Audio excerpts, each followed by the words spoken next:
You know what? WWE shows have actually become more fun to watch now that 20 by 20 is the thing. It's probably because talking pro wrestling is fun, which is something I've been wanting to do for a while. So, with that said, let's dig into this thing and rejoice in the fact that Booker T is not on SmackDown too. Shane McMahon returns to SmackDown as commissioner after his Hell in a Cell match with Kevin Owens and explains that the reason that he had the roster attack Ross roster is because he learned a long time ago that if you're gonna get in a fight, it's always best to strike first. And that makes sense. I wasn't so sure what to make of Ross ending Monday night, but if you're gonna force your two shows to go head to head annually, you might as well make that competition fierce. And after their invasion last night, well, that explanation just makes a whole lot of sense.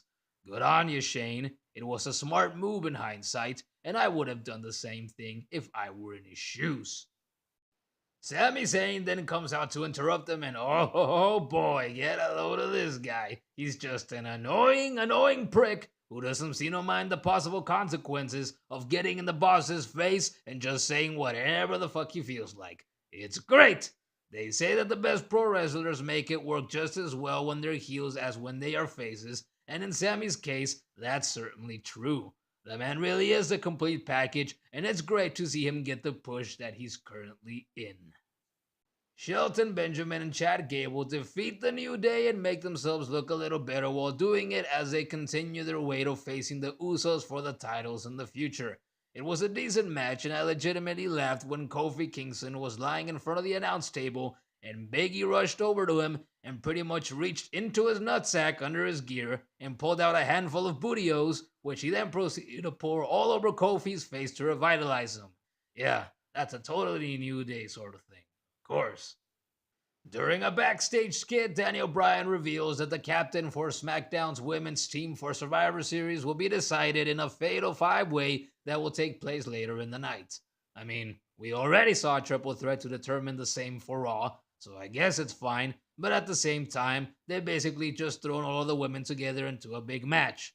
Again, which I've already said before, and which I'll probably continue to say in the future. But hey, no Alicia Fox in this one. Although we do have Tamina, and that's about as bad for anyone's eyeballs.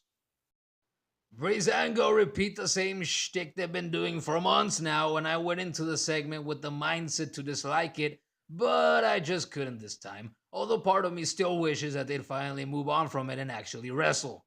So that's that. It is what it is, and apparently they're doing a parody of Stranger Things next week. I wonder how much longer this is gonna last, because it seems to show no signs of stopping anytime soon. Then we got a rematch from last week between Corbin and Sin Cara, and Corbin disqualifies himself this week by raining down fists on Cara past the count of 5. If you found it hard to emotionally invest yourself into Corbin before this, I definitely don't blame you for finding it difficult now.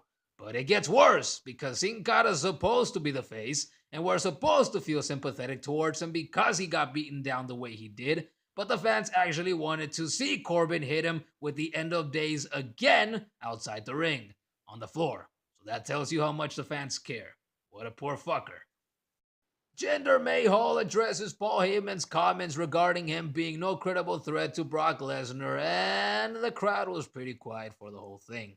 I think it's pretty safe to say that no one's buying the man's big words. And that's just sad, but I'm just stating the obvious here. The crowd then comes alive when AJ Styles appears, Jinder Mahal is ejected from ringside by the referee, and then AJ submits the Singh brother in about a minute with the calf crusher.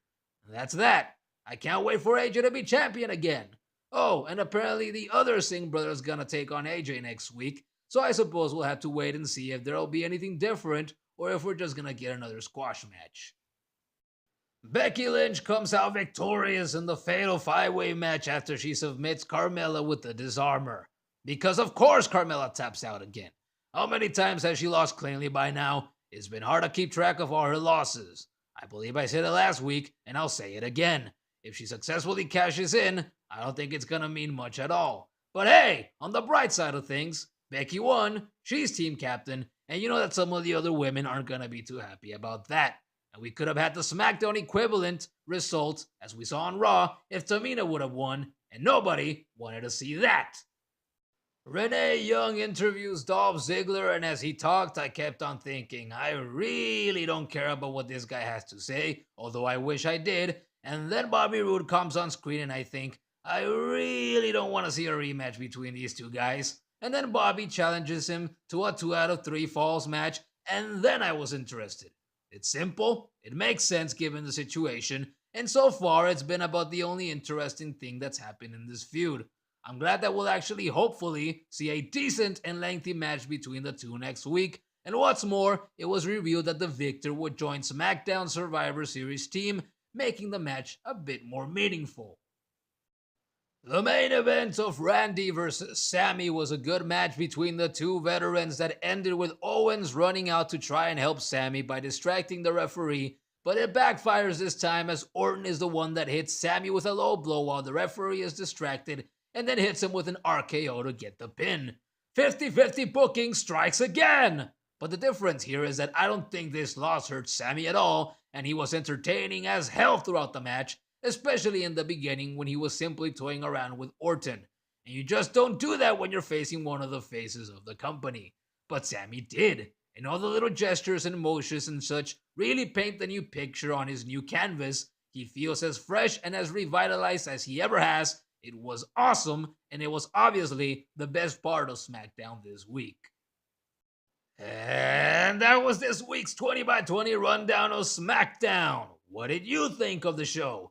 Tell me by leaving a comment, because I love the comments. Comments are fun. And here at 20 by 20, we're all about options, so you can also write to me on Facebook, Twitter, and Instagram at Wrestling 20 by 20. 20 by 20 is also on Vidme, and before you go, don't forget to hit that subscribe button with a low blow, and I hope to see you here for this week's NXT episode. But until then, I'll catch you in the next one. Goodbye.